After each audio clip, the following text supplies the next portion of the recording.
Salut, ici Maps! Aujourd'hui, je vous parle du livre Mémoires d'une gardienne de prison, écrit par Marie-Renée Côté.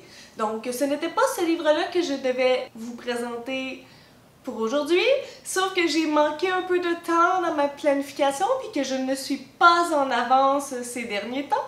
Donc, j'avais vraiment besoin de lire un livre petit que je pourrais lire en une journée, monter la vidéo pour qu'elle soit prête pour la journée que vous allez la regarder. Donc, c'est pour ça que c'est ça aujourd'hui et que ce n'est pas le livre de Luzerne Rousse que j'avais planifié. Ça arrive. Donc, en fait, ce livre-là faisait partie un peu de mon Reading Challenge que je me suis inventé pour l'année. Donc, j'avais choisi les 5 livres avec la meilleure moyenne selon Goodreads de ma bibliothèque et les 5 livres ayant la pire moyenne selon Goodreads toujours, de ma bibliothèque, et celui-là faisait partie des 5 ayant la moins bonne moyenne. Ce que je trouve assez intéressant dans ce challenge-là, ce n'est pas nécessairement parce que je m'attends à renverser la vapeur, c'est intéressant si ça arrive, mais c'est surtout pour découvrir pourquoi leur moyenne est si basse. C'est sûr que lorsqu'on parle de livres qui sont québécois, ils n'ont pas beaucoup de notation, ils n'ont pas beaucoup de reviews, des critiques de personnes qui ont donné leur appréciation sur Goodreads. Donc, tu sais, ça peut désavantager comme ça peut avantager les ouvrages. Et ça, j'en tiens compte aussi, mais en tout cas, c'est le petit jeu que je me suis donné et je le suis. Donc, celui-là faisait partie de ceux ayant une des moins bonnes moyennes. Et c'est un peu une autobiographie parce que Marie-Renée Côté travaillait comme agente correctionnelle dans un milieu carcéral pour hommes. Donc, elle nous parle un peu de son histoire. Et c'est ça, on va partir, en fait, on va suivre son parcours. On va faire une loupe parce que j'aime ça des loupes. Donc, ça part un peu de la fin, son mari qui lui demande qui veut aller visiter une prison, puis en visitant la prison, elle se dit comme « Ah, ben, je pourrais peut-être lui en parler plus », sauf qu'il est vraiment comme traumatisé par ce qu'il voit, une prison qui est vide, là. Puis là, ben, finalement, elle s'est dit « Je vais écrire mon histoire, puis son déroulement, puis comment elle est montée dans les grades, puis les différentes responsabilités, les différentes personnes criminelles qu'elle a rencontrées, les différentes situations, comment elle devait agir, sa position de femme par rapport au milieu carcéral homme. Donc tout ça, c'est ce qu'elle a inscrit dans ce livre-là, qui est somme toute assez linéaire. Il y a juste le début qui est un peu comme la fin. Donc une fois que ce petit passage-là est terminé, on va partir un peu du début de sa carrière et on va aller jusqu'à la fin. Qu'est-ce que j'en ai pensé? Eh bien, c'est une autobiographie et c'est une personne qui travaillait comme agente correctionnelle et qui par la suite, je crois, qui a été coiffeuse. Donc, c'est comme deux métiers vraiment à l'opposé. Puis, je pense que c'est quand même un gros travail que de décider d'écrire un livre par soi-même lorsqu'on n'a pas baigné dans cet univers-là. Pour ce qui est du peuple québécois et de l'univers carcéral, avec le phénomène télévisuel Unité 9, qui est un milieu carcéral pour femmes, on a vraiment beaucoup démystifié ce milieu-là avec des personnages attachants, bouleversants. Puis c'est à travers leur histoire qu'on a démystifié le monde de la prison, le vocabulaire, le jargon, les différentes positions, les décisions. Donc, en tout cas, moi, j'ai suivi cette série-là de A à Z et lorsque je suis rentrée dans ce livre-là, ben, c'est sûr que j'avais un peu une comparaison en tête, malgré que Unité 9 ne soit pas un livre, mais j'avais un peu une comparaison parce qu'on parle du milieu carcéral. Donc, peut-être que ça a porté préjudice à ma lecture, peut-être pas. J'ai trouvé que l'écriture, elle était correcte, elle était quand même assez facile à lire, les chapitres étaient court, somme toute, puis se tournait assez facilement. Là où j'ai trouvé qu'il y avait une blessure dans l'écriture, c'est que c'était sans émotion. Et c'est très possible que c'est un peu une déformation professionnelle parce que la madame, elle a été agente correctionnelle pendant des années et elle parle à quel point c'est important pour elle de sortir de ses émotions parce que tu peux pas te laisser aller à ta colère, tu peux pas te laisser aller à la joie. Tu sais, c'est une drôle de relation entre agent correctionnel et criminel. Donc, comme il y a quelque chose qu'il faut que tu coupes, il faut que tu coupes ça de ta vie professionnelle, de ta vie personnelle. Donc j'ai trouvé que ça se ressentait beaucoup dans son écriture. Puis c'est drôle parce que je regardais la 4e de couverture par la suite, puis ça dit ses mots incisifs, son ton mordant, mais aussi son grand sens de l'humour, puis ça brasse les âmes sensibles. Puis un festival d'émotions, on étouffe, on verse une larme, on lâche un juron, on se fâche, on s'esclave. Ben pas pantoute. Vraiment pas pantoute. J'ai trouvé que ça se lisait comme si on lit la... Même pas, j'allais dire la température, mais la température, parfois on s'insurge. J'ai comme plein encore! Ça se lit comme quelque chose de très droit.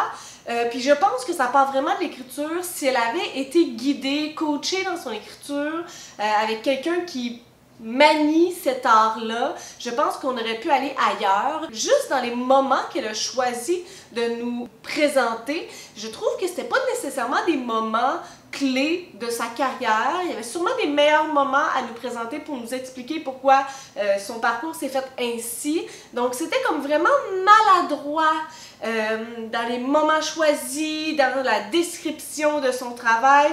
On comprenait pas c'était quoi le focus, la ligne directrice. Les criminels n'étaient pas nécessairement mis de l'avant.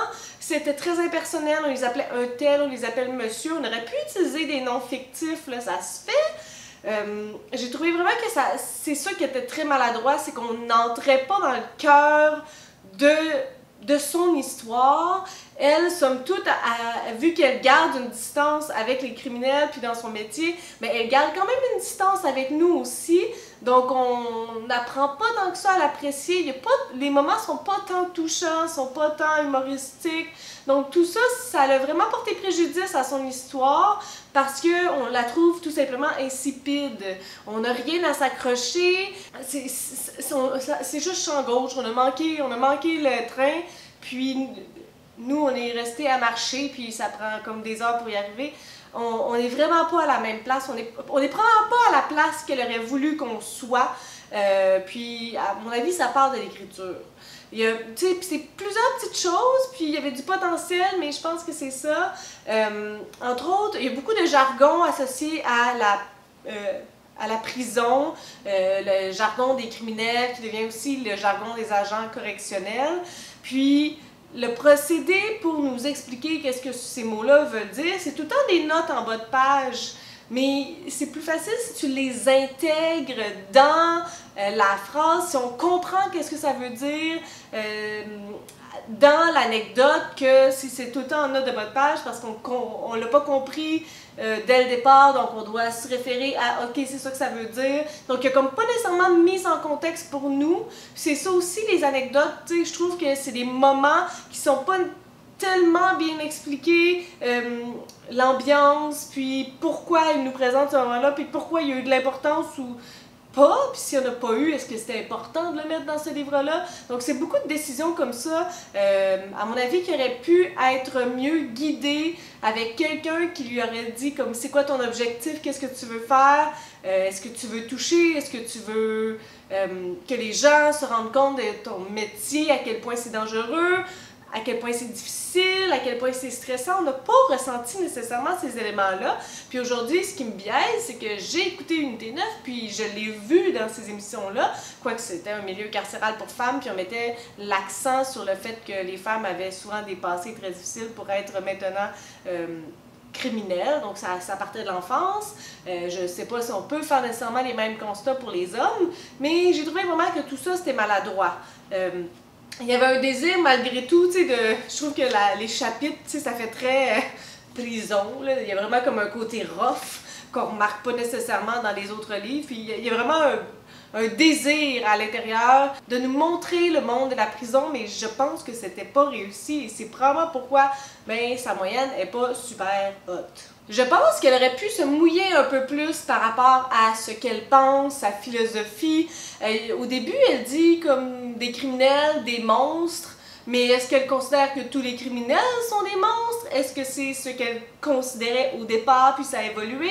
Donc parfois, elle met des mots avec des grandes significations, mais sans s'expliquer, sans se mouiller, sans montrer sa couleur. Puis qu'est-ce que ça vaut lorsque tu fais juste dropper un mot comme ça?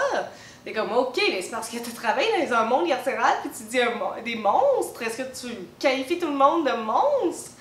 Et j'ai trouvé qu'il y a un moment, il y a l'histoire du criminel El Cantante on voyait vraiment le potentiel avec cette histoire-là. J'ai trouvé que ça allait le rendre un peu plus attachant, puis sa relation avec ce criminel-là, mais ça s'est arrêté abruptement, puis on est passé à autre chose. C'est vraiment des moments comme ça qui font en sorte que l'histoire, elle est bonne, même si c'est une autobiographie. Il faut que ça nous parle, il faut qu'on soit touché. Puis ici, tu sais, outre elle, les autres personnages, ils n'ont pas d'identité, on peut pas les reconnaître, on peut pas les associer, on peut pas les aimer malgré tout, on n'a pas de background de pourquoi ils sont là. C'est vraiment important pour moi qu'on ait du soutien à cette histoire-là. Puis je pense que c'est ça qui a manqué comme une base. Il faut avoir la base pour que ça aille plus loin puis qu'on embarque. Là, elle est embarquée dans son jargon, dans cette histoire, dans sa vie. Puis nous, on connaît pas sa vie, on connaît pas le métier, donc on était complètement perdus. Puis au final, c'était pas une mauvaise autobiographie, j'ai pas eu un temps terrible à lire, ça m'a pas forcé, mais on aurait pu en retirer vraiment plus que ça. Sur ce, c'était les suggestions, des critiques, des commentaires, n'hésitez pas à le faire en dessous de ma vidéo, je publie des vidéos à tous les 3 jours. Si vous aimez cette vidéo, n'hésitez pas à mettre un petit pouce ou à vous inscrire à ma chaîne, et sur ce, je vous souhaite de bonnes lectures.